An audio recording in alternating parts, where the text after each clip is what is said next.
Minha gente, meu povo, boa noite, você aí do outro lado, em casa agora na TV da gente no canal 25.1. Tô vendo você com a TV ligada mais uma noite, muito obrigado por esse carinho que você tem sempre colocado à disposição a sua família para participar do nosso programa. Aqui no rádio, eu sei que você também está no seu deslocamento de casa, ou melhor, do trabalho para casa. Nessa hora que você ligou o seu rádio, está ouvindo a Rádio Líder 92.1, está na Líder, está ligado em Jesus, ao vivo nós estamos aqui. E no YouTube, no nosso canal, Olhe nos Meus Olhos, de forma simultânea, em tempo real. Nós estamos nessa segunda-feira, dia 14, para mais um episódio, para mais um programa. Convidando você agora para compartilhar também, através do YouTube, você pode usar aí o compartilhar, mandando para os seus amigos, no grupo da família, o WhatsApp, vai marcando no Instagram, chama o povo, liga para alguém. Na TV, você pode fazer uma foto da TV nesse momento e dizer, começou, eu estou aqui, e vai compartilhando, aumentando a nossa audiência e sendo você um facilitador também da mensagem das boas novas de Jesus. Estamos aqui, eu sou o Renatinho Soares, você já sabe que esse compromisso e essa sala, esse espaço, sempre recebe os melhores convidados com histórias emocionantes, muitos insights, oportunidade de você entender um pouco mais, abrir a sua mente, ser curado, sarado, liberto, porque essa mesa é uma mesa especial e eu tenho certeza que o programa de hoje vai ser mais uma vez marcante. Estou recebendo um amigo querido nessa noite e trago aqui com muita satisfação. Confesso que a agenda dele é bem requisitada. Estava difícil esse encontro, mas deu certo e no dia de hoje eu vou receber ele, que é pastor evangélico, ele é advogado, professor de direito penal, professor de direito da família, é advogado criminalista reconhecido no Ceará, no Brasil e até internacionalmente, porque tem casos que advoga de um lado para o outro. É forte, hein? Esse é meu amigo de longas datas, que a nossa equipe aplaude aqui com muita satisfação, recebendo ele, Dr. Carlos Rebouças. Seja bem-vindo. Boa noite, meu amigo. Boa noite, Renatinho. Muito obrigado. É sempre um prazer lhe reencontrar e muito mais em um programa de gabarito como esse. Maravilha, meu amigo. Muito feliz em receber também, de forma muito atenciosa, você colocou na sua agenda essa data para esse dia e eu acredito que, além da sua história, tem algo especial que você vai compartilhar com a gente. Para começar, eu queria que você fizesse aqui uma contação de sua história rápida. Por que o Carlos Rebouça, filho de um pai servidor público, de uma mãe servidora pública, se apaixona o direito, pela advocacia, e agora ele recebeu essa ordem de casa? O pai disse, vai. Como é que era esse convívio? De onde foi que surgiu? E por que essa paixão tão grande? Renatinho, na verdade, meu pai é servidor público, como você bem disse, né? Meu pai era o inspetor Rebouças, da Polícia Rodoviária Federal. A minha mãe, Terezinha Rebouças, ela trabalhou a vida toda na prefeitura de Fortaleza, na vigilância sanitária. E a minha mãe, ela está viva até hoje, tem 79 anos, né? Muito uma pedreira, muito durona. O meu pai, infelizmente, faleceu muito cedo, né? Entre 55 e 56 anos, não recordo bem agora, devido à questão de tabagismo, né? De cigarro. E, na verdade, essa minha escolha pelo direito, que foi a sua pergunta, né? O que é que me levou a fazer o direito, se foi o pai que aconselhou a mãe. Na verdade, isso é fruto da minha conversão. Né? Eu, na verdade, tinha uma vida que eu costumo chamar, Renatinho, de pecador padrão. Como era esse pecador padrão? O pecador Explica padrão aqui. é aquele que diz assim, eu não roubei, eu não matei. Aí pronto, eu sou uma pessoa boa. Cheio de desculpa. Cheio realmente, literalmente, nunca matou ninguém, nunca assassinou ninguém, nunca roubou, nunca se apropriou de nada de ninguém. Então, por isso, acha que é uma boa pessoa. Só que o padrão de Deus não é esse, né? O padrão de Deus não é esse. Então, quando eu me converti, no ano de 2001, imediatamente me veio... Eu me lembro até o dia, né? Eu tive um insight, né? Um dia eu estava em casa e meu Deus, veio uma coisa em mim e, sinceramente, me veio no coração. Rapaz, eu vou cursar a faculdade de Direito. Qual a idade que você tinha nessa época? Eu tinha 28 anos. Estava ativo no mundo... No mundão, trabalhava na curtição, no forró. Né? Era boy. Era boy. O pai com bom salário, a mãe com a condição especial. Aí meu pai já havia falecido, né? Mas a minha mãe segurava o barco muito bem, né? Eu trabalhava, né? Eu tive fábrica de gelo, né? Eu tive restaurante, na época, eu também fiz viagens para os Estados Unidos e trazia mercadoria, eu chamo de executivo de fronteira, né? O famoso moambeiro. Trazia mercadoria e vendia aqui, então eu tinha uma vida financeiramente até confortável. Mas quando foi um dia, eu me vi num vazio. Sim. Né? Eu me converti em 2001 e um dia eu estava em casa e me vi num vazio. 2 carros parados na garagem. Ali eu em casa durante o dia e pensei, meu Deus, o que é que eu estou fazendo da minha vida? E me veio aquele estalo de, rapaz, eu vou fazer uma faculdade e não veio outra coisa na mente, a não ser o curso de Direito. Aí, talvez, por meu pai ser polícia rodoviário federal, era um homem muito correto, era um homem muito honesto, muito... Íntegro. Íntegro, ajudar. Para você ter ideia, Renato, o meu filho até testemunhou isso esses dias. Meu pai morreu em 1994, mesmo ano que morreu, que faleceu Ayrton Senna. 1994. São 40 anos, é isso? Sim. São 40 anos desde então. E até hoje, acontece de eu estar no mercantil, de eu estar no supermercado, de eu estar num local público, no Iguatemi, num shopping qualquer, e passa uma pessoa por mim, olha assim pra minha fisionomia e diz, rapaz, tu é filho do Rebouças. O Carlito, como ele era conhecido pelos amigos, eu digo, sou. Aí o cara biotipo era bem parecido igual, assim com você? Igual, eu sou o clone dele. E aí o cara começa a chorar. A pessoa começa a chorar 40 anos depois do falecimento dele. Rapaz, aquilo era um homem, o seu pai era um homem decente, o seu pai era um grande homem. E aí eu sempre falava isso pro meu filho. Eu dizia, rapaz, o meu filho, né, o pastor Carlos Paulo, Rebouças, eu dizia, Carlos Paulo, o teu avô, até hoje a gente me para na rua para dizer, rapaz, eu conheci o seu pai, a pessoa me acha parecido e fala. E ele teve a oportunidade de 2 vezes testemunhar isso. Foi dentro de Iguatemi, eu andando com ele, com a esposa dele, um senhor e uma senhora me pararam e... Rapaz, eles passaram meia hora dando um testemunho sobre a vida do meu pai. Pro meu filho, que é neto dele, né? Esse então, registro que você tem na cabeça é muito forte, né? Então, assim, uma pessoa que sempre primou muito pela justiça e por ajudar o próximo. Ele era... As minhas tias contam, né, quando eram vivos, né, só tem uma viva hoje em dia, de que ele, quando tinha 14, 15 anos de idade, ele cansou de sair de casa com uma camisa nova e voltar sem camisa, porque ele encontrava uma pessoa no meio da rua desvalida e ele tirava a camisa e dava para a pessoa. Rapaz. Né? Então ele tinha esse coração, ele tinha esse... E aí não tem uma forma melhor de ajudar o próximo hoje em dia do que você estar no direito. Então todas essas memórias te fizeram entender que o direito era uma ferramenta poderosa para auxiliar, ajudar, levar uma oportunidade, tentar facilitar a vida de alguém. Foi isso que você entendeu. Certeza. Se meu pai fazia isso já trabalhando, ele era inspetor da Polícia Rodoviária Federal, né? Isso. Se ele fazia isso trabalhando fora do seu lugar de trabalho, no dia a dia, a filantropia estava muito marcante nele, você ouvia, a ponto de você dizer, eu não posso ficar para trás, eu não posso ser esquecido. Ser um farrista eterno, ser eu não posso ser o cara que vou abandonar o legado do meu pai. Exatamente. Você tem irmãos? Tem um irmão, apenas um irmão, né? Sim. O Raimundo Carlos. Sim, e tinha uma irmã, mas a minha irmã, ela nasceu com um problema de saúde. Minha mãe teve rubéola quando estava grávida. Olha aí. E a minha irmã nasceu sem andar e sem falar. Oh, Jesus. E ela viveu até os 15 anos de idade dessa forma. Era como um bebê dentro de um berço. Né? Minha mãe cuidou muito. Quem está nos assistindo em casa e tem uma filha numa condição dessas, às vezes não anda, não fala, né? Não tem uma compreensão do mundo como nós temos. Sabe que luta é essa. E a minha mãe teve essa luta até que ela, com 15 anos, ela faleceu. Era uma idade já que os médicos já tinham dito, 2 idades críticas, né? 7 e 15, né? Nos 15, realmente. Ela foi a óbito. Então, ficamos eu e o meu irmão, né? O Raimundo. Certo. E aí, quando você se percebe na idade de 28 anos, já no compromisso, na necessidade de agora também ser responsável por essa história da família, né? E eu entendo, na verdade, Renatinho, que foi uma intervenção de Deus, porque foi exatamente... Eu me converti no ano de 2001. Né? Eu me converti no ano de 2001 e no ano de 2002 eu já entrei na faculdade. Olha aí. Né? Por quê? Porque a minha visão de mundo, né? A minha compreensão do que é a vida, do que nós somos, para que nós estamos aqui, as várias perguntas da humanidade, né? Quem sou eu? Para onde irei? Mudou né? tudo. Mudou tudo. Porque o processo de metanoia aconteceu naquela hora. É um versículo que hoje em dia, infelizmente, é muito mal utilizado, até Sim. na política, né? Conhecereis a verdade, ela vos libertará. Como se fosse conhecer a verdade de fato, sobre os fatos. E não é.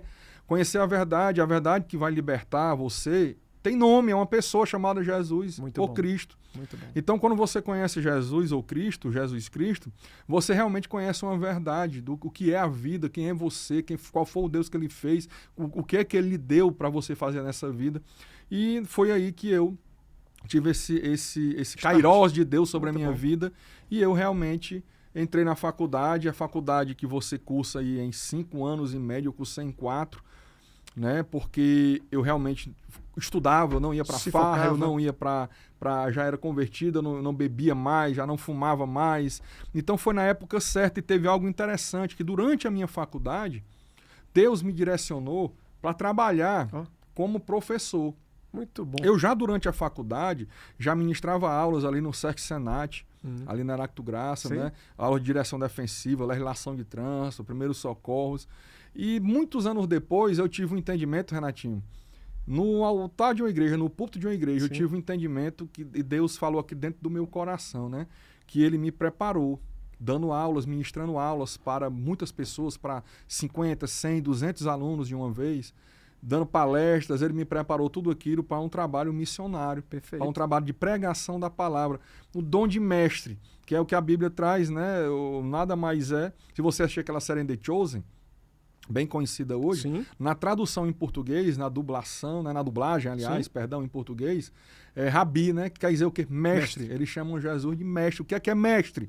Professor. O que é que o mestre faz? Ensina. Muito bom. Então fomos preparados e casou a profissão de professor, que usa a oratória, que usa a voz, que usa a retórica, como você bem usa na sua comunicação com o público em geral, e casou com o direito, que a melhor forma do advogado de ser compreendido não é apenas escrevendo, é verbalizando, é explicando para o magistrado, é explicando qual é o direito do seu cliente. Você já tinha um dom, então? Estava ali, guardado, agora foi aperfeiçoado com o passar dos dias. Eu sempre gosto de dizer, Renatinho, que quando todos nós nascemos com talentos dados por Deus. Muito bom. Todo talento é dado por Deus. Mas a partir do momento que você se converte, a partir do momento que você conhece a verdade, que é Jesus Cristo, ele pega esse seu talento e transforma em um dom. Ótimo. Qual é a diferença? O dom, ele aperfeiçoa. O próprio Deus aperfeiçoa. De repente, você está aqui falando algo que você antigamente não conseguiria falar. De repente, a pessoa está tocando um instrumento que antigamente não tocaria daquela forma. Por quê? Porque Deus pega um talento natural que ele lhe deu, porque tudo que é natural vem de Deus, nós aprendemos isso no direito, é o direito natural. E ele pega um talento e transforma no talento e vai aperfeiçoando. Olha aí que coisa linda. Atenção, você está ouvindo o Rádio 92.1, Rádio Líder, ao vivo, hein, gente? Nessa noite abençoada de segunda-feira, assistindo também via YouTube. Muito obrigado pelo carinho. Pode compartilhar, pega o link aí, manda para os amigos, vai compartilhando, porque é algo muito forte. Começou agora, hein? Tem algo especial ainda para ser entregue até o fim do programa. Eu espero que você nos acompanhe na TV 25.1, TV aberta, você assistindo a gente agora também. Carlos Rebouça, doutor Carlos, tá comigo aqui hoje para contar muito. Nós estamos só dando uma apresentação, de fato, até esse start, esse Kairos, como ele bem falou, para viver a vida no direito. Eu acompanho a sua rede social e vejo a dinâmica do dia a dia. Parece até que você não tem tempo para outra coisa, a não ser para o direito. E aí, como é que é essa história se você está todo dia atendendo, correndo, resolvendo o problema do povo? É isso? O advogado é aquele que nasceu para resolver o problema do povo? Como é que é? Exatamente. Né? Advogar, né, que significa avocar para si o problema do outro. Muito bom. Né? A pessoa chega no meu escritório com um problema e a partir do momento que naquela consulta ali eu exponho o que pode ser feito, o que deve ser feito, qual é o caminho, se realmente tem o direito, porque muitas vezes a pessoa chega imaginando que tem um direito, porque existe o mundo do ser e do dever ser. A pessoa muitas vezes na vida fática pensa, eu tenho esse direito, e muitas vezes no direito não está resguardado. E aí eu não vou pelo dinheiro, eu vou pelo que deve ser feito. Eu digo, muitas vezes já aconteceu, eu digo, olha, não ingresse com essa ação. Tá. Você não vai melhorar a situação e vai gastar dinheiro. Então, mas quando tem o direito, eu digo, olha, o seu direito é esse é o caminho. Muito bom. A partir dali, quando o cliente me contrata, eu sempre digo para ele, olha, agora vá viver a sua vida, o problema agora é meu. Rapaz. O problema agora é meu, vá viver a sua vida, fique tranquilo, fique em paz e vamos resolver isso aqui. Então é isso, a advocacia é isso, é avocar para si o problema do outro. Todo dia, toda hora eu vejo aqui e fico muito feliz. Eu digo, rapaz, meu amigo não para, é um cara valente. Quando também na contrapartida vejo você evangelizando, pregando, sendo usado na palavra e vivendo essa vida que se tivesse sido paralisada pela cabeça, se não tivesse tido um encontro com o Salvador, você estava vivendo a vida doideira lá, não é? Fazendo o quê? Né? Foi um grande milagre essa mudança. Se estivesse vivo ou se estivesse com saúde, né? Você se arrepende alguma vez de alguma coisa?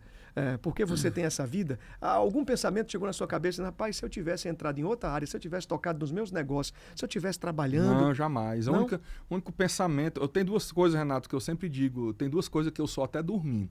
Você me vê um dia dormindo, você diz, ali está um cristão e advogado. Muito bom. Não é à toa que meu Instagram é carlosrebouças.advogadocristão. Porque são duas coisas que eu sou até dormindo. Que legal. É cristão, em primeiro lugar, e advogado.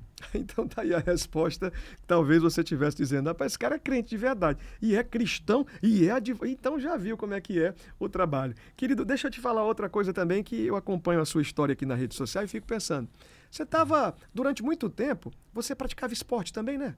Tem uma vida de atleta, e aí essa vida de atleta, dá para conciliar família, altar, a vida do atleta, ainda o direito, como é que é? Na verdade, quando eu era mais novo, eu tinha Deus me deu essa vontade de fazer exercícios, né? Nunca de forma profissional, de forma amadora, mas bem dedicada. Então, fiz musculação muitos anos, pedalava 40 quilômetros 3 vezes por semana, né? Fazia vários esportes, jiu-jitsu muito tempo, kickboxer, né? Fui aluno de um amigo seu Sim. por muitos anos, Uhum. né? E o que acontece é que hoje em dia eu já faço mais pela questão da saúde. Muito bom. Né? Pela questão de você fortalecer sua lombar para não ter problemas com hérnia. Eu estou com 52 anos de idade. Né?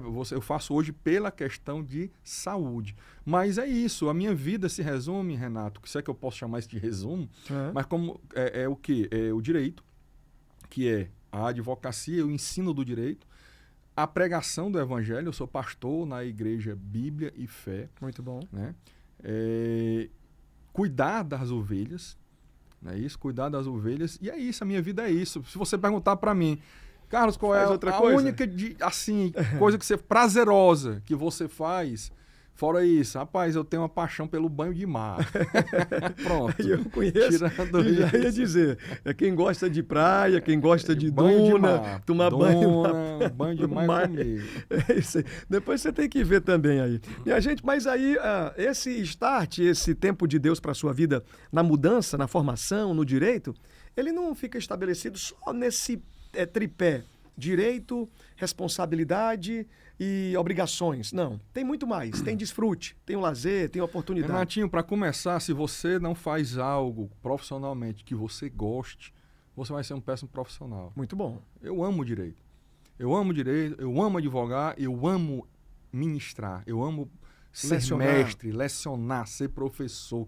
É tanto que quando eu terminava a labuta diária na advocacia, ao final do dia, eu ia para a faculdade ministrar aulas de direito penal, processo penal, direito de família, ética jurídica, né? E eu ia com aquilo, era como uma forma de desopilar no final do dia. Era trabalhar. O ganho do professor é ridículo no Brasil, infelizmente, é pouco. É verdade. Mas eu tinha ali uma válvula de escape e eu ganhava para aquilo. É tanto que, graças a Deus, os alunos amavam a minha aula. O maior elogio, o maior salário que eu recebi na minha vida de professor, Sim, em faculdade, foi um aluno, numa sexta-feira, uma sala lotada, e um aluno chegou para mim, a aula de ética jurídica, olha aí.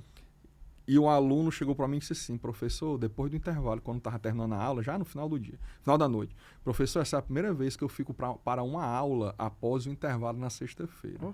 Eu digo, rapaz, que maravilha. Em outra linguagem, ele estava comunicando o seguinte, eu quero ir embora toda sexta-feira e vou, não assisto o negócio depois do intervalo, eu vou pra bagaça. E aí eu falei pra ele, não, cara, exatamente a minha questão foi essa. Eu digo, mas me diga uma coisa, tudo bem, obrigado, né, por você gostar da minha aula. Eu reconheço que a minha aula não é uma aula monótona, graças a Deus é uma aula boa. Mas por que você não fica de professor? Eu moro em Canindé, eu venho pra aula todo dia em Fortaleza e volto. Então, se eu, na sexta-feira, no final do dia, uma aula que está um pouco, o linguajar Sim. que as pessoas usam, né, sacal, né, que está realmente... Mas a do senhor não consigo ir embora. Olha. Então, isso para mim é o melhor... O reconhecimento, é a melhor coisa, um pagamento, né? é um valor. É um valor que no monetário não chega perto, né, excede muito. Então, são as minhas paixões, Renato. A advocacia, por isso que eu amo advogar.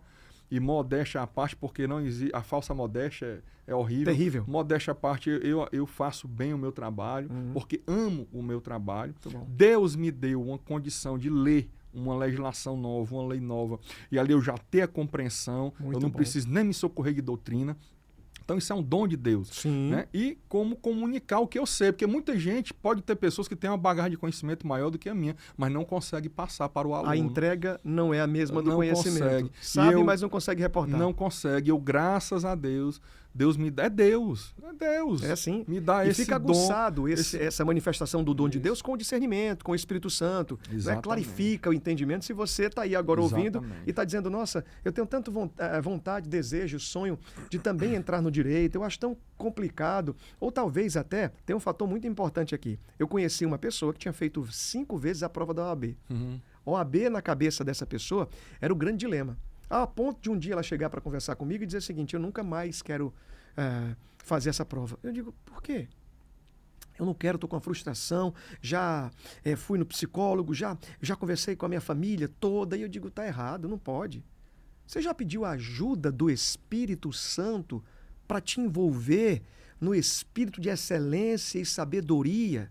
Doutor, ela disse, não, sempre eu fui muito por mim mesmo, porque eu estudo muito. Eu passo horas, eu me dedico. E começou a se exaltar, na mesma hora, sendo frustrada pelo seu conhecimento que não conseguia passar. Eu disse, está faltando o Espírito Santo. Não adianta ter tudo isso que você tem e na hora nadar e morrer no seco. Ela disse, e como é esse negócio do Espírito Santo? Eu digo, você precisa confessar Jesus como Salvador, você precisa viver uma vida com Ele e aí deixar Ele entrar no seu entendimento. Eu não estou dizendo que só quem está vivendo uma vida com Deus vai passar na OAB. Não. Quem estuda, passa. Tem gente aí que está passando porque está estudando, está se dedicando. Eu estou falando que tem hora que os bloqueios vêm na vida do ser humano, trava, que só Deus pode quebrar. Que pode ser uma manifestação do mal, pode ser um bloqueio paralisante, pode ser uma crença limitante, pode ser alguma coisa. Só que consegue compreender e aceitar o que eu estou dizendo? É isso? Perfeitamente. Eu tenho até um testemunho sobre isso, Renatinho. Eu sempre estudei muito. Como eu lhe disse, eu já era convertido, eu não bebia, não farriava, eu me dediquei a estudar o direito. Teve até um fato interessante também, eu estava no fórum antes da pandemia, em 2018, por 2019, e um estagiário meu estava comigo, saindo da audiência, e ele encontrou com um advogado que perguntou, tu trabalha com o doutor Carlos Rebouças? Aí ele disse, rapaz, eu fiz faculdade com ele. Isso aqui, na hora que eu cheguei, eles me contaram novamente. O doutor Antônio Santos, me lembro o nome do advogado, eu fazia faculdade com o Carlos. Nós ficávamos esperando, porque ele nunca chegava atrasado, ele não faltava aula, mas a vez perdida que ele chegou atrasado até a aula, nós ficávamos, rapaz, será que o Carlos não vem hoje não? Esperando ele, por quê? Porque quando ele chegava na aula, as dúvidas que nós tínhamos e muitas vezes não conseguimos chegar até o professor para perguntar, ou por vergonha ou por medo de uma resposta e tudo, o Carlos ia e falava e debatia com o professor, e no debate dele com o professor, nós entendíamos a matéria. Então, assim, é Deus purinho. E mesmo assim, mesmo eu sendo, Renatinho, muito estudioso, eu sendo uma pessoa que me dedicava à leitura realmente de todas as doutrinas, você que é aluno de direito, não adianta você ser aluno de vade-mecum. Esse vade-mecum é uma desgraça na sua vida se for para estudar. O vade-mecum é para você usar na hora da prova. Né? Você tem que estudar doutrina, você tem que ler doutrina, mas eu era extremamente estudioso. E a minha prova da OAB foi a primeira prova unificada. Foi aquela prova que começou a reprovar 80% das pessoas. Né? Foi a prova feita pelo CESP. Né? Que antes disso as provas regionais eram mais simples, eram mais fáceis. E a minha foi essa primeira, que na minha época reprovou 80%. E você podia levar livros, o tanto que quisesse de livros, desde que não fosse livro com esquema, nem com perguntas e respostas, é doutrina, livro de doutrina, é tanto que você levava por desencargo de consciência, mas não dava nem para ler nada, porque eram 100 questões para resolver, eram 100 questões naquele tempo, hoje diminuiu, hoje são 80, mas eram 100 questões. Mas eu levei uma mala de livro, literalmente uma mala de livro, sabe essa malinha que você leva no avião de 10 quilos em cima, dentro do avião? Eu levei ali doutrina que eu fui fazer a minha prova em direito penal. Levei toda a doutrina de direito penal, levei vários livros de direito penal, mas que aqui não dá tempo de você nem abrir. E botei lá do meu lado. E quando eu fui fazer a minha prova, a primeira pergunta, eu respondi a primeira pergunta. Né? São 5 perguntas e no final uma peça processual para você fazer. Segunda pergunta, respondi. Terceira pergunta, vixe, rapaz, não tô lembrando disso aqui não, vou pra quarta. Eu cheguei na quarta, vixe, não tô lembrando disso aqui não. Fui pra quinta, vixe, não tô lembrando disso aqui não. Aí fui pra peça. Aí fiz a peça. Não me lembro, foi razões finais. Aí você tem que acertar qual é a peça, tem que fazer a peça e sem esquecer nenhum detalhe da legislação nem nada. Aí fiz todinho tudo, aí voltei pra a terceira questão, né? Tava faltando a terceira, a quarta e a quinta. Aí quando eu li a terceira, lembrei, respondi. Quando eu li a quarta, respondi. Quando eu cheguei na quinta questão, tinha assim: conforme o princípio da tipicidade conglobante, responda as questões abaixo. Aí tinham 4 perguntas com base em um texto, Aham. para você responder aquelas 4 perguntas em uma questão só, levando em consideração o princípio da tipicidade conglobante. Renatinho, eu estudei a minha vida toda na faculdade, eu direcionei muito meu estudo para direito penal, direito de família, e eu não sabia o que era tipicidade conglobante. Eu nunca tinha ouvido falar na minha vida. Esse tema pode ser desfragmentado aqui agora. Faltava vamos lá. 15 minutos para terminar a prova. Para terminar o tempo, eu tinha que entregar a prova. Eu parei, respirei, levantei a mão, pedi para ir ao banheiro. Faltando 15 minutos, fui ao banheiro. Tomei uma água, fui ao banheiro, voltei, sentei, faltando 10 minutos. Meu irmão, eu fiz o quê? Eu orei. Disse, Senhor, me lembra a oração. Senhor, em nome de Jesus, Senhor, não deixa eu nadar e morrer na praia, não. Muito bom, Foi difícil chegar aqui. muito bom. Minha mãe pagou minha faculdade, eu abdiquei de tudo para poder me formar. Em nome de Jesus, Senhor, não deixa não, Senhor, nadar e morrer na praia, não. Deixa eu, faça eu passar nessa prova em nome de Jesus. Aí respirei, olhei assim pro meu lado, estava sendo do meu lado esquerdo, olhei assim aquela mala aberta, cheia de livro. Aí tinha 4 livros na capa vermelha, que é o livro do Fernando Capês, de Direito Penal, 1, 2, 3 e 4. Todo mundo conhece. Todo mundo conhece, Fernando direito. Capês, grande promotor de justiça, hoje tem um programa aí na Jovem Pan.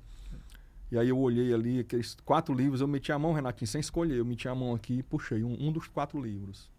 Coloquei aqui na minha frente, em cima da prova e abri. Quando eu abri, Renatinho, estava escrito assim, tipicidade conglobante.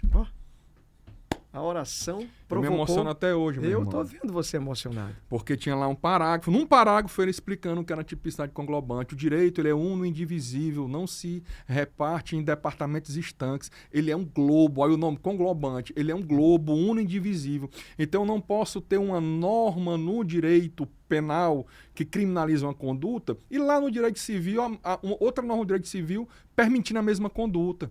Então, aquela permissão vai anular aqui a questão da proibição. Então, é isso, o direito é um globo, uno e indivisível. Aí eu peguei, Meu Deus. olhei, faltando 5 minutos, eu Rapaz. respondi a prova toda, entreguei a prova faltando 1 minuto para terminar. Cheguei no elevador para descer pro térreo lá do prédio que nós fizemos a prova do AB, e aí entrou mais umas pessoas comigo, e as pessoas conversando, né? Rapaz, a peça era tal, a peça era tal, a peça era tal. Todos eles, umas 4, 5 pessoas falaram que tinham feito peças que não era que eu tinha feito. Umas razões finais. Aí ele, Aí eu disse, rapaz, é o seguinte, eu tenho uma notícia que pode ser boa, pode ser ruim. Se vocês acertarem, eu não passei. Agora, se eu acertei, nenhum de vocês passou. Porque a peça que eu fiz foi umas razões finais. Aí todo mundo ficou olhando pra mim assim, sabe? E eu acertei, graças pra honra e glória de Deus, e passei de primeira na OAB. Testemunho que E aí, vale muitos a pena. anos depois, eu também no púlpito da igreja, e Deus me fez me lembrar disso e disse, olha, não tem orgulho por ser advogado, não, por ter carteira de OAB, não, porque quem me deu fui eu. Você lembra disso aqui? Forte. Aí, meu irmão, me acabei na hora, chorando, Porque isso lembrando. quando Porque foi Deus, meu irmão. e coloca purinho. o homem no lugar da simplicidade, do entendimento que é limitado. Nós não somos melhores do que ninguém, não existe algo muito mais em mim do que no outro. E quando o ser humano reconhece isso, aí vai embora a vaidade, a soberba, a prepotência, a arrogância. Porque, na realidade, lá do céu, quem enxota, manda, tira Lúcifer daquele lugar divino foi esse espírito que pegou ele, não é? O espírito da soberba, do egoísmo, da vaidade, de querer ser mais. E ele não tinha feito nada fora desse quesito que eu estou te falando aqui. Vez e meia, o ser humano precisa estar muito atento. Quando a palavra de Deus fala, os humilhados serão exaltados, Sim. as pessoas confundem, achando que se alguém me humilhou, vou ser exaltado. Não. Não. Aqueles que se humilham diante Eu do acredito Senhor. assim O também. que é se humilhar diante do Senhor? Deixar ser vencido. O mau desejo está dentro de nós, mas eu não vou viver pelo mau desejo. Perfeito. Eu vou me humilhar diante da vontade de Deus, vou fazer. Eu estou querendo fazer A, mas Deus está mandando eu fazer B, eu vou fazer B. Até hoje você vê assim?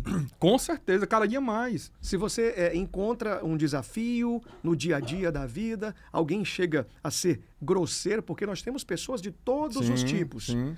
Chega a ser grosseiro e você cheio do direito, cheio da autoridade, até talvez com o direito que te constitua e que te dê a certeza. O que é que você faz na mesma hora? Parte para quê? Para dizer o quê? Como é que é? Eu parto para praticar o que está na palavra.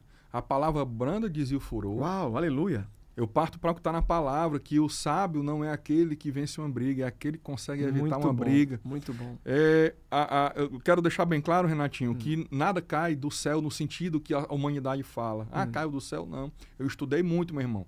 para chegar onde eu cheguei. Muito, e estudo ainda até hoje. Sim.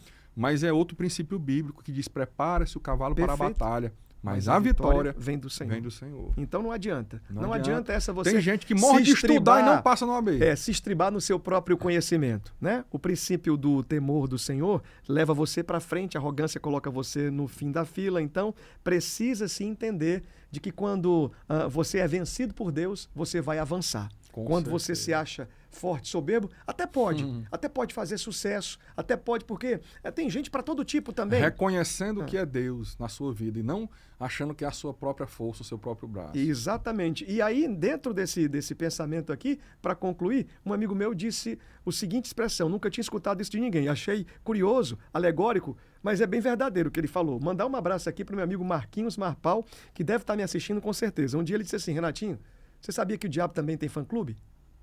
Aí eu disse: como é, rapaz? Tem adoradores, tem gente que é apaixonada. Eu digo: Aí ele me falou de um tipo, de uma situação que ele estava vivendo e disse: isso aqui é um fã-clube do diabo. Eu disse: é verdade. E o que eu quero dizer, para fechar, é o seguinte: é que assim como tem gente que se acha muito, que pode muito, que faz muito, que resolve muito, uma hora o dono de toda a certeza, de toda a ciência, o maior, o mais poderoso, vai aparecer e vai dizer: você não é nada. O tudo sou eu. E se tem alguém pensando dessa forma, pode entregar o que você tiver. Seja vencido por Deus. Basta um vírus microscópico que você não enxerga. E nós vamos falar sobre isso. E ele lhe tira do prumo. E nós vamos falar sobre isso. Como foi o direito, a vivência e a sua vida prática no período da pandemia? É isso que eu quero falar. E eu queria contar a sua história porque foi noticiada. Eu cheguei a ver em blogs, eu cheguei a ver amigos postando, repostando a sua luta, não é? E eu queria que essas pessoas que não conhecem, estão pela primeira vez ou ouvindo pelo rádio aqui, na Líder 92.1, ou ainda assistindo no canal do YouTube, veio aqui, chegou porque alguém indicou, ou recebeu no seu WhatsApp agora, clicou e está vindo pela primeira vez, ou você, amigo da televisão, aqui no canal 25.1, está assistindo, e eu queria que você falasse. Eu até vou pedir um pouco aqui. Ô Pedro, quanto tempo nós temos aqui, por gentileza? É para que eu fique cronometrando e que você flua muito bem no que você vai contar da pandemia. Qual é o tempo? Nós temos ainda 30 minutos? Então tá bom. Vamos nós aqui. Eu queria que você não se resguardasse ou não se detesse em contar como foi a vida do advogado, do professor, do facilitador, do operador do direito no período da pandemia. Quando é que começa? O que é que você faz? Como é que estava você? Renatinho, uma coisa que é diferente para aquele que crê é na vida prática, no dia a dia.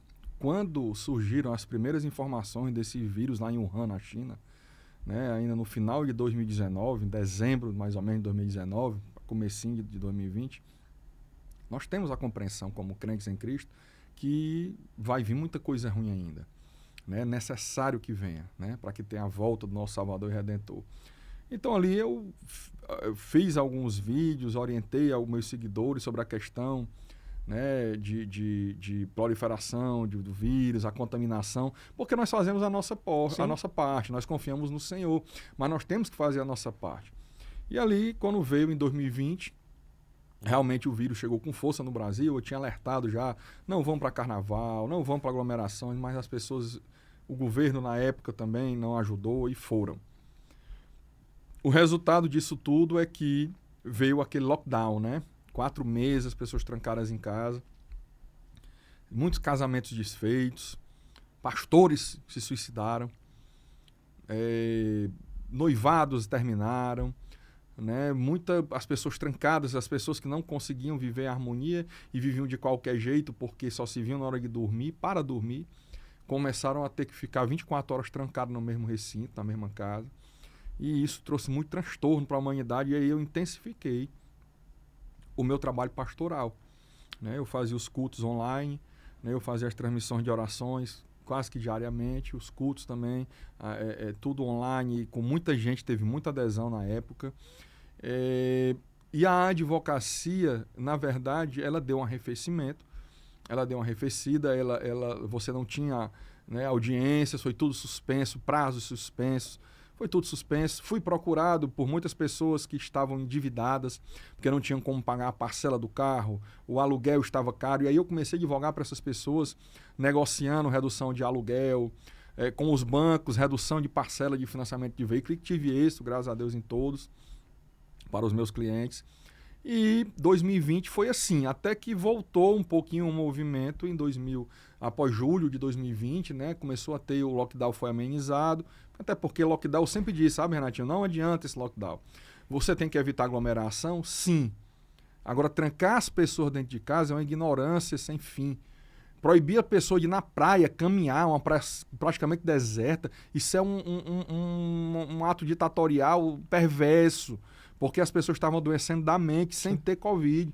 E eu vi senhoras andando na Praia Iracema de Fortaleza, vídeos, praia deserta, e a mulher sendo presa, porque estava na praia sozinha, mulher com problema mental, de depressão, né, de psicose, ocasionados por aquela situação toda, o medo de morrer que as pessoas estavam era tremendo. Sim. Né? Junto com o confinamento, isso mexe. É tanto que até hoje, né, a minha esposa é psicóloga, a Janaína, que você bem conhece. Vou trazer ela aqui também no programa. Excelente, viu? Sim. É uma psicóloga de mão cheia, psicóloga cristã. Ela todo dia atende gente, e muita gente ainda com problemas gerados durante a pandemia. Então... Bem rapidinho, o senhor coloca a vírgula e não percorra o raciocínio. Pois não. Eu acredito, olhando para você nos seus olhos aqui, que deveria ter, assim como existem iniciativas do governo, com placas de sinalização, comunicação no rádio, na TV, para cada movimento, para cada período do calendário, existem celebrações. E o rádio avassala a informação, a comunicação coloca em evidência, as placas vão surgindo. Mas eu acredito que deveria existir, de forma educativa, placas, propagandas, veiculações que dissessem ao subconsciente do ser humano, que fosse comunicado o seguinte: lembre-se, um dia você precisou de fôlego. Hoje é mais um dia que você deve ter cuidado com a vida. Pensamento meu, surgiu aqui agora. Então, um dia você precisou de fôlego, lembre-se da sua vida, nem consigo mais reproduzir a mesma coisa, porque assim, lembre-se que você hoje é mais um dia de vida, cuide-se da sua vida, ame e perdoe. Porque o povo esqueceu. Parece que não existe mais. Parece que agora a vida vai pra bebedeira, pra curtição, pra farra, pra bagunça, vira o bicho na linguagem... Carpedinho, né? Na linguagem do popular, vira o bicho, faz o diabo, e não tem lei e ninguém tem essa lembrança em evidência, que deveria estar colocada em todo lugar. Fotos aparecendo, frases aparecendo no meio da televisão. E aí você está me contando, sabe o que foi que gerou na minha cabeça aqui agora? Rapaz, não é normal, não. Nós vencemos coisas fora do giro. Nunca ninguém viveu essas experiências. E aqui eu trago a consciência. Valorize a sua vida, ame, cuide, respeite e perceba que você é limitado. Aí o senhor pode continuar. Renatinho, é como eu estava dizendo, eu dizia, esse lockdown, rapaz, tudo bem, você não ir para multidões, você não ir, tá corretíssimo. Agora, fechar as empresas, obrigar as pessoas a ficarem trancadas em casa, vai estar alienado. E outra coisa, esse vírus é microscópico, ele está em qualquer canto. Todo mundo vai, eu já dizia isso naquela época, todo mundo vai ter contato com esse vírus. O senhor defendia essa bandeira constante. Sim, quem tiver que pegar, vai pegar. Quem tiver que não pegar, não vai pegar. Quem tiver que ser curado, será curado. Quem tiver que morrer, vai morrer. Tudo está no controle de Deus. Ou você crê, ou você é crente em Cristo e crê que a palavra de Deus é soberana e a palavra diz que não cai um fio de cabelo da nossa cabeça se ele não permitir. Sim. Ou você vai ver de qualquer jeito que não acredita em Deus de jeito nenhum e pronto. Não tem meu termo. Ser cristão é ser radical, é crer que a palavra de Deus é inerrante. Se você não crê que a palavra de Deus é inerrante, vá fazer outra coisa da vida. Muito bom. Então, quando foi em 2021... eu senti uma pontada aqui na minha garganta, uma pontada, como se fosse uma agulhazinha aqui. Fui a um médico, o médico fez uma laparoscopia, né, que é um exame que vai ver como é que tá a câmerazinha, sonda, tudo, né, de câmera. Tudo, e ver como é que tá a garganta e tudo, e disse, não, isso aqui deve ser só uma crise mesmo, de garganta, né, você não tem amígdala, então a faringe está inflamada, é só isso mesmo, não tá sentindo outra cor nem nada. Só por desencargo de consciência, eu vou passar aqui um exame de Covid que você faz daqui a tantos dias. Ora, tantos dias nada, rapaz. No outro dia eu trabalhei o dia todo, fui a presídio, falei com o cliente, trabalhei resolvendo um problema de uma cliente minha também, várias reuniões num dia e tudo, mas no final do dia eu estava cansado, cansaço fora do comum. E eu decidi ir até o hospital. Fui até um hospital particular e tudo, cheguei lá com muita falta de ar, fiz um exame, uma tomografia, deu que o meu pulmão estava tomado 50%, já. E o médico disse, vá para casa, o hospital lotado, não tinha como internar ninguém.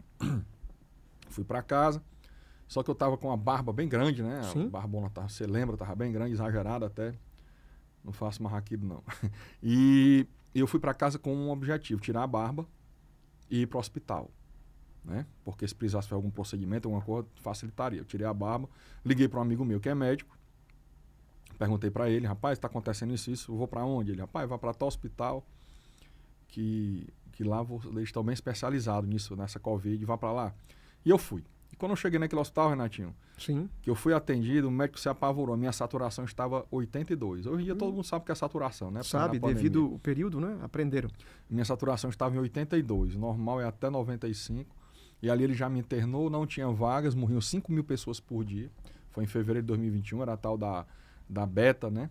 Da cepa beta da Covid. E ali não tinha vaga, eu fiquei numa maca muito desconfortável, mais pessoas chegando. E ali entrei em oração e tudo, até que surgiu uma vaga e fui levado para um apartamento. Mas não melhorava.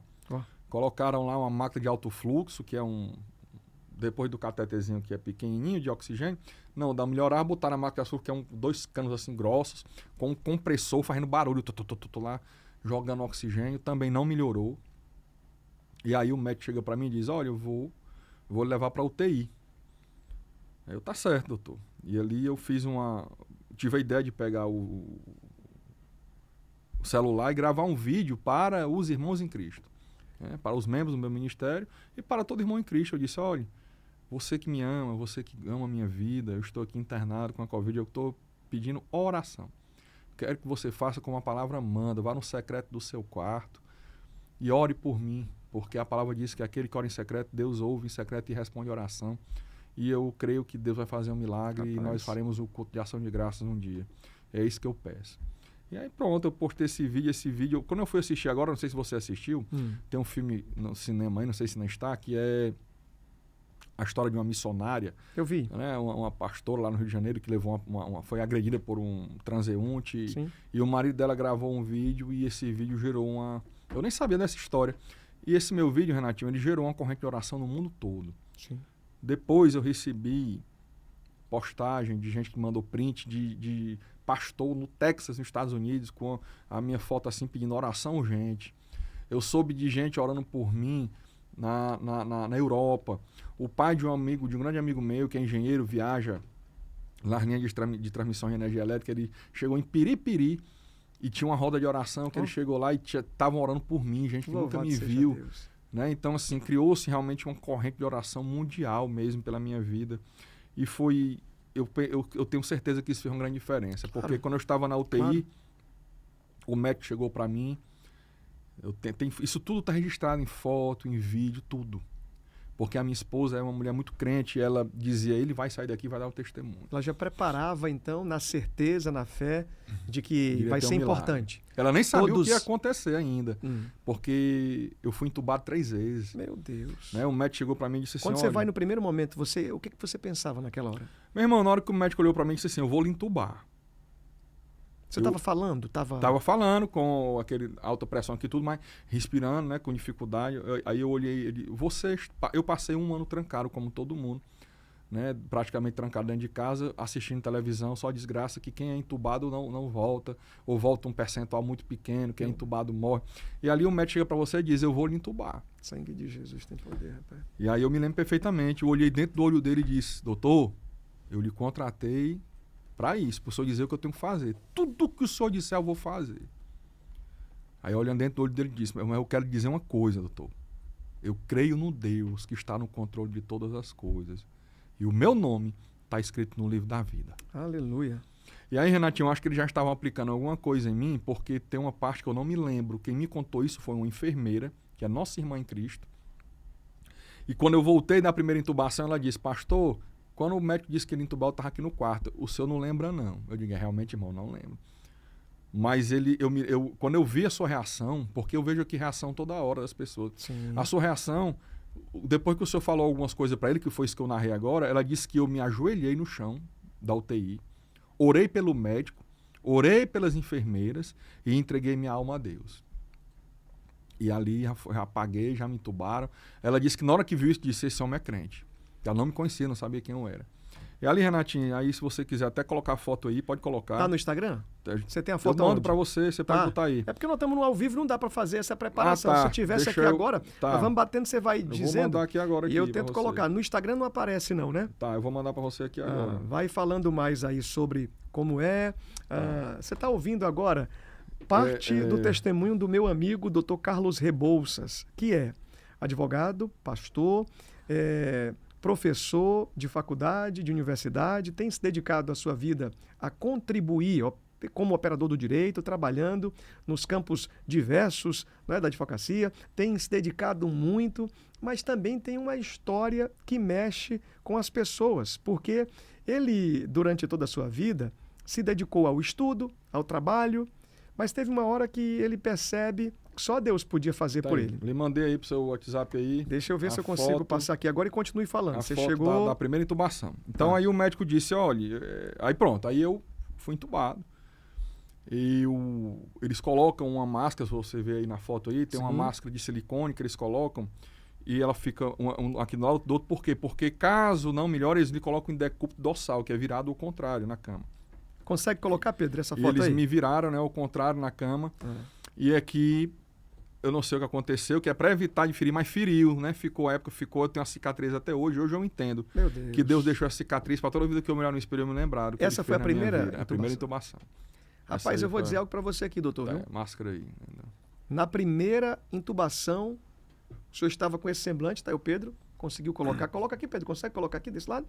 Tá aí, ó. Quem tá em casa tá vendo agora. Eu tô pedindo para que, se ele conseguir colocar aqui na TV, também desse lado. Rapaz, eu tô olhando a foto aqui e tô vendo o seguinte. Na primeira, tava desse jeito aí. Renato, isso aqui, meu irmão, ele chegou para mim e disse assim. Ele disse assim para mim. Meu irmão tava destruído. Minha esposa disse que meu irmão tava destruído. Aí depois eu fiquei sabendo porque ele me contou.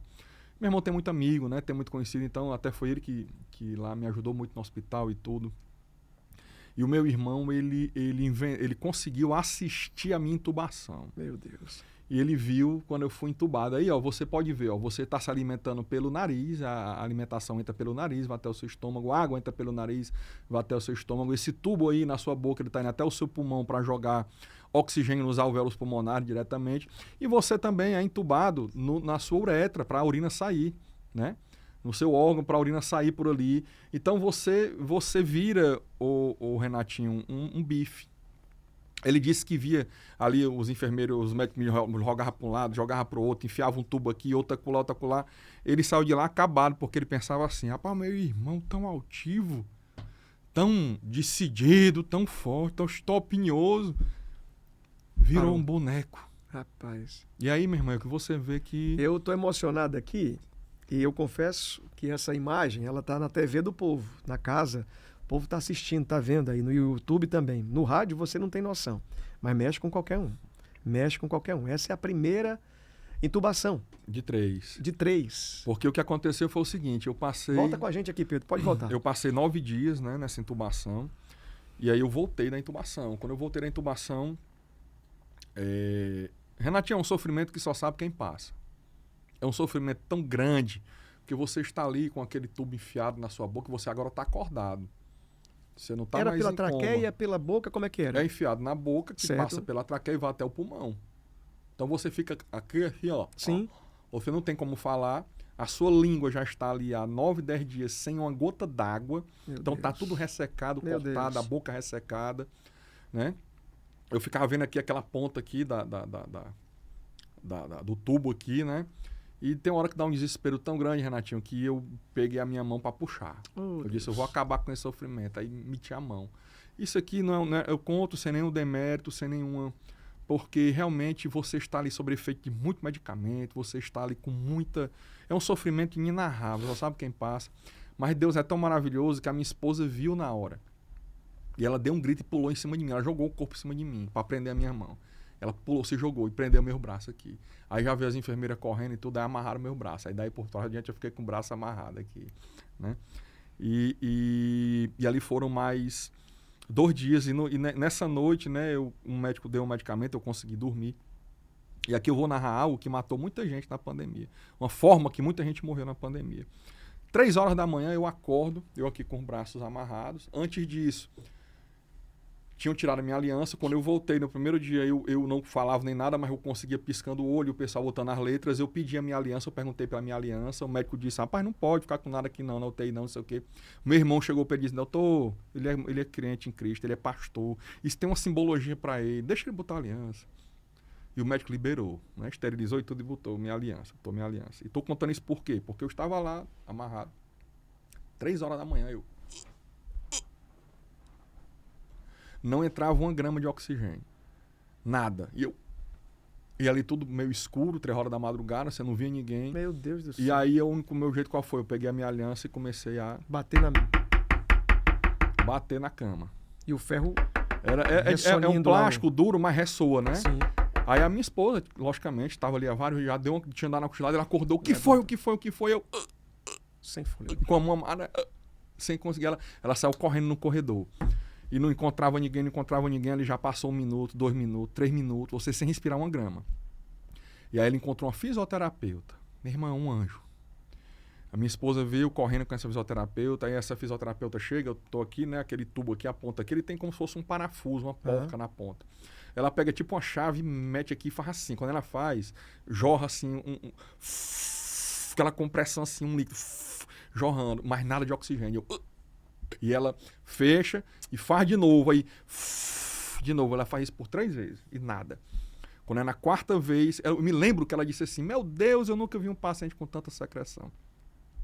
E quando ela faz a 4ª vez que faz, aí eu... Rapaz. Aí entra o oxigênio. Eu contei posteriormente para um médico pneumologista, ele disse, você não queira saber o tanto de gente que morreu na pandemia com esse tampão que você teve. Porque não teve como chamar ninguém e ficou ali até morrer asfixiado. Então, assim, a importância da aliança, né? Que não é um objeto, Rapaz. é uma simbologia, né? É o cordão de 3 pontas, né? De 3 nós, que é você, sua esposa e Jesus, né? Um compromisso que você tem.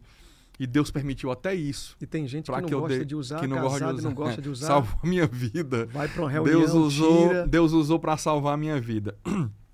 E assim, a minha esposa, você não pode ficar na UTI.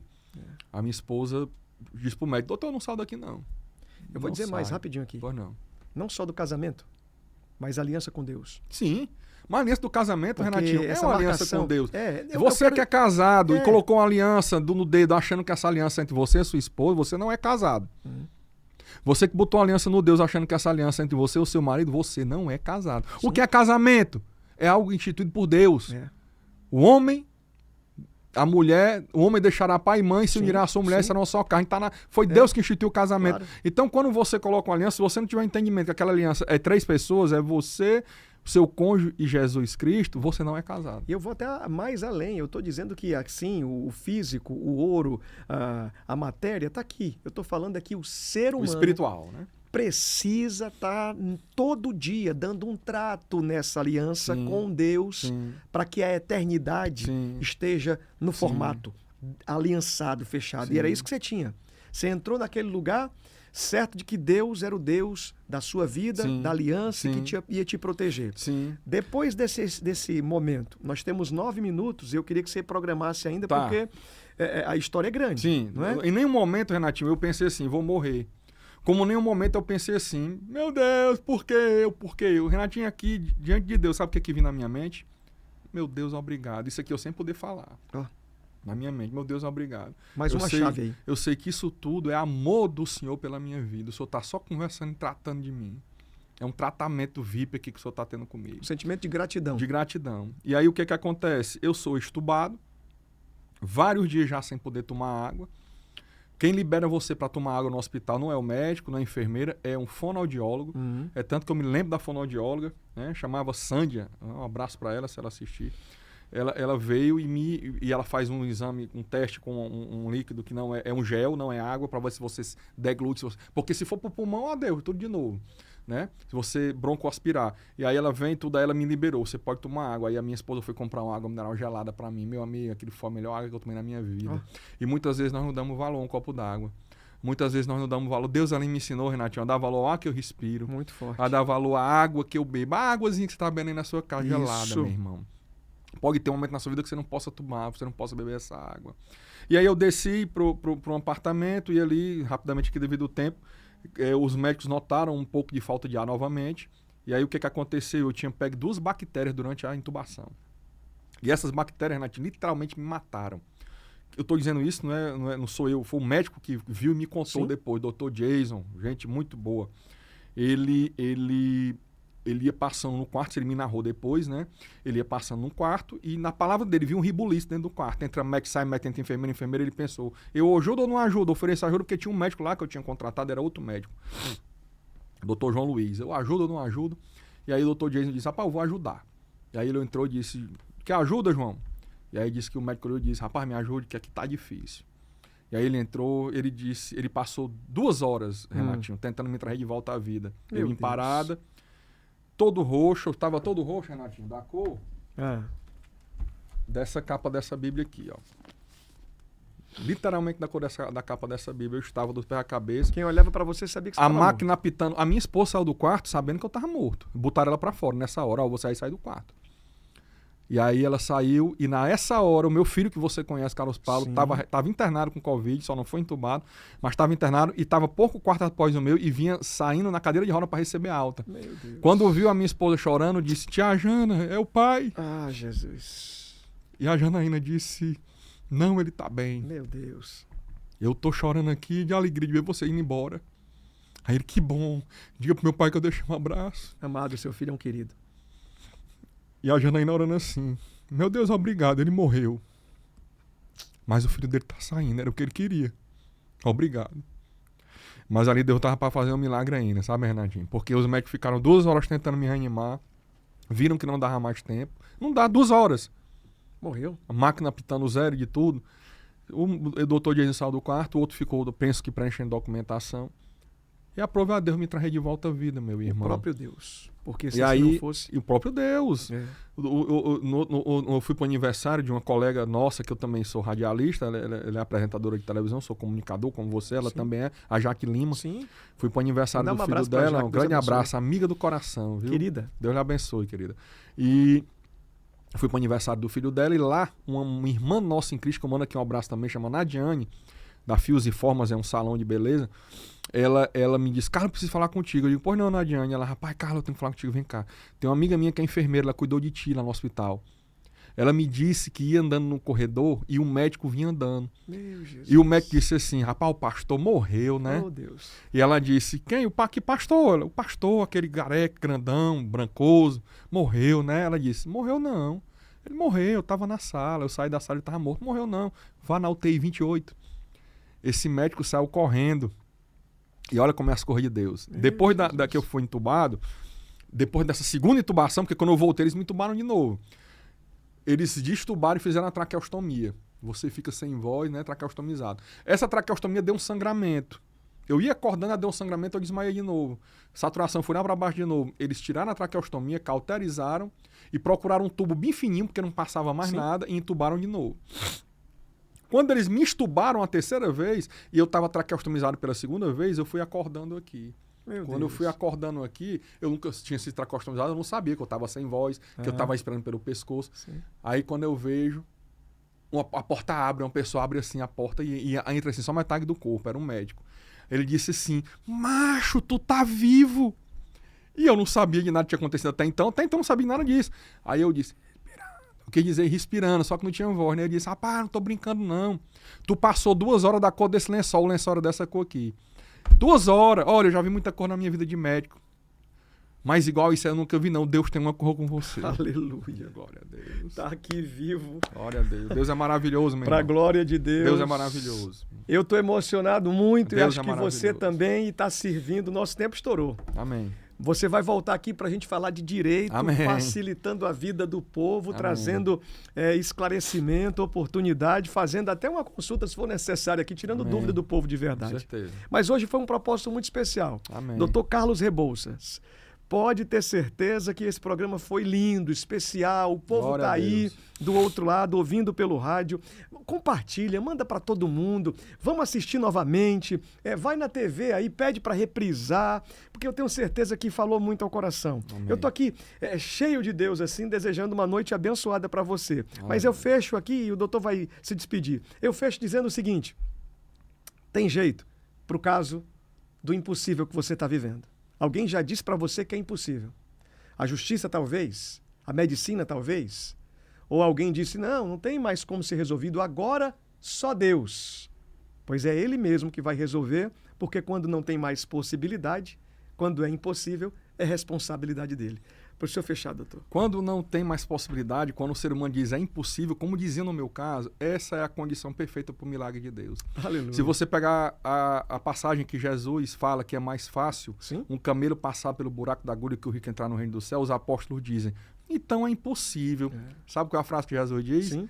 O que é impossível para o homem É possível. não é impossível para Deus. Tudo é possível para Deus, ele verdade. diz. E, meu irmão, isso é tudo na sua vida. Aleluia. Apenas creia. Você crê? Ô, glória. Deus te abençoe. Maravilha. Você gostou? Então, vai no @ do doutor, compartilha, vai no meu @ aí do Instagram. O tempo já foi, agora não dá para fazer mais nada. Nessa segunda-feira eu só desejo a você um restante de noite, porque o dia só vai acabar meia-noite, quando muda o calendário, 0h01, aí vai marcar um outro dia, chega terça-feira. A gente se encontra amanhã aqui, 10 da noite, se Deus deixar, se Ele permitir, se for de sua vontade, se Deus quiser. Eu, logo amanhã, terça-feira, cedinho, estou no rádio, 92.1, aqui na Líder, 10 da manhã, no programa Renatinho Soares, o nosso programa. A gente se encontra, você foi abençoado. Obrigado, doutor Carlos Amém. Rebouças. Abençoe. Finda com essa imagem grande aí, sinal de positivo assim, ó, para a câmera lá, cheio Glória de a vida Deus. e dizendo Glórias que Deus é ao nome bom. do Senhor. Maravilha. Tchau, tchau. Tá vindo agora, direto do altar da Igreja Remidos, a oração do jejum de Daniel. São 21 dias de jejum, de consagração, provocando o milagre de Deus. Amém. Um abraço. Tchau, tchau, minha gente. Deus abençoe.